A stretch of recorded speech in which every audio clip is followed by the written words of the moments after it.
भगत सिंह की कहानी। आज़ादी के लिए अपनी जान न्यौछावर करने वाले भगत सिंह आज हर हिंदुस्तानी के दिल में बसते हैं। भगत सिंह का जन्म 27 सितंबर 1907 को लायलपुर जिले के बंगा में हुआ था, जो पाकिस्तान में है। उस समय उनके चाचा अजीत सिंह और श्वान सिंह भारत की आज़ादी में अपना सहयोग दे रहे थे। ये दोनों करतार सिंह सराभा द्वारा संचालित गदर पार्टी के सदस्य थे। भगत सिंह पर इन दोनों का गहरा प्रभाव पड़ा था, इसलिए ये बचपन से ही अंग्रेजों से घृणा करने लगे थे।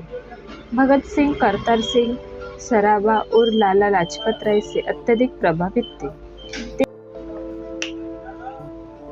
13 अप्रैल 1919 को जालियनवाला बाग हत्याकांड ने भगत सिंह के बाल मन पर बड़ा गहरा प्रभाव डाला। लाहौर के नेशनल कॉलेज की पढ़ाई छूटकर भगत सिंह ने 1920 में महात्मा गांधी द्वारा चलाए जा रहे अहिंसा आंदोलन में भाग लेने लगे, जिसमें गांधी जी विदेशी सामानों का बहिष्कार कर रहे थे। 14 वर्ष की आयु में ही भगत सिंह ने सरकारी स्कूलों की पुस्तकें और कपड़े जला दिए। इसके बाद इनके पोस्टर गांव में छपने लगे।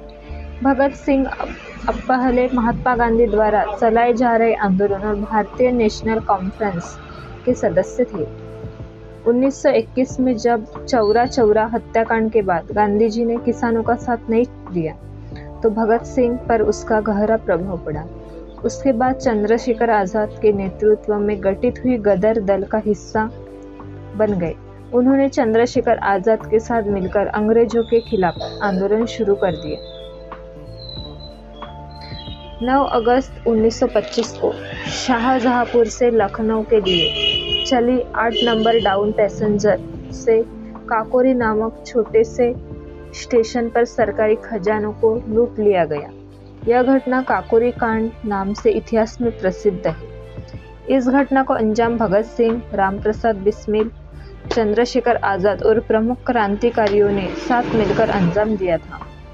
काकोरी कांड के बाद अंग्रेजों ने हिंदुस्तान रिपब्लिक एसोसिएशन के क्रांतिकारियों की धरपकड़ तेज कर दी और जगह जगह अपने एजेंट्स बहाल कर दिए। भगत सिंह और सुखदेव लाहौर पहुंच गए। वहां उनके चाचा सरदार किशन सिंह ने एक खटाल खोल दिया और कहा कि अब यही रहो और दूध का कारोबार करो। वे भगत सिंह की शादी कराना चाहते थे और एक बार लड़की वालों को भी लेकर पहुंचे थे। भगत सिंह कागज पेंसिल ले दूध का हिसाब करते, पर कभी हिसाब सही मिलता नहीं। सुखदेव खुद ढेर सारा दूध पी जाते और दूसरों को भी मुफ्त पिलाते। भगत सिंह को फिल्में देखना और रसगुल्ले खाना काफी पसंद था। वे राजगुरु और यशपाल के साथ जब भी मौका मिलता था फिल्म देखने चले जाते थे।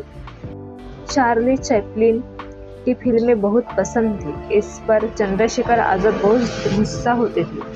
भगत सिंह ने राजगुरु के साथ मिलकर 17 दिसंबर 1928 को लाहौर में सहायक पुलिस अधीक्षक रहे अंग्रेज अफसर जेपी सांडरराव को मारा था। इसमें चंद्रशेखर आजाद ने उनकी पूरी सहायता की थी।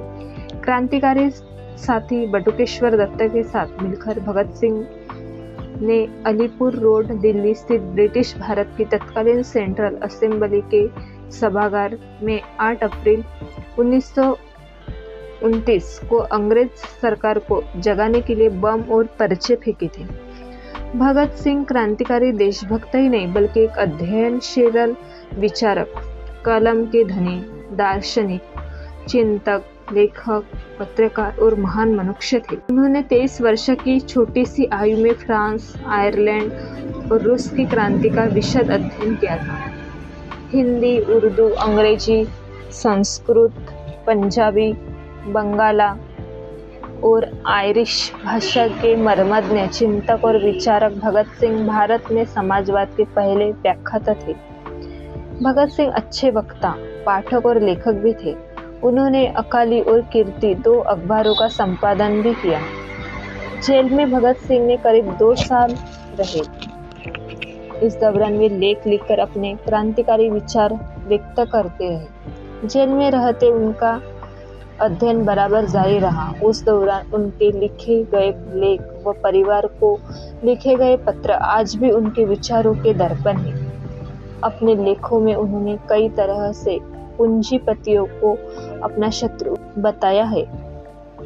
उन्होंने लिखा कि मजदूरों का शोषण करने वाला चाहे एक भारतीय ही क्यों न हो, वह उनका शत्रु है। उन्होंने जेल में अंग्रेजी में एक लेख भी लिखा और जिसका शीर्षक था, मैं नास्तिक क्यों हूँ। जेल में भगत सिंह व उनके साथियों ने 64 दिनों तक भूख हड़ताल की। उनके एक साथी यतीन्द्रनाथ दास ने तो भूख हड़ताल में अपने प्राण ही त्याग दिए थे। 23 मार्च 1931 को भगत सिंह तथा इनके 2 साथियों सुखदेव व राजगुरु को फांसी दे दी गई। फांसी पर जाने से पहले वे बिस्मिल की जीवनी पढ़ रहे थे। इस तरह एक महान क्रांतिकारक का अंत हो गया और इतिहास में अपना नाम अमर कर गए। ये कहानी अगर आपको पसंद आई तो कहानी को एक लाइक जरूर दीजिए। Thank you.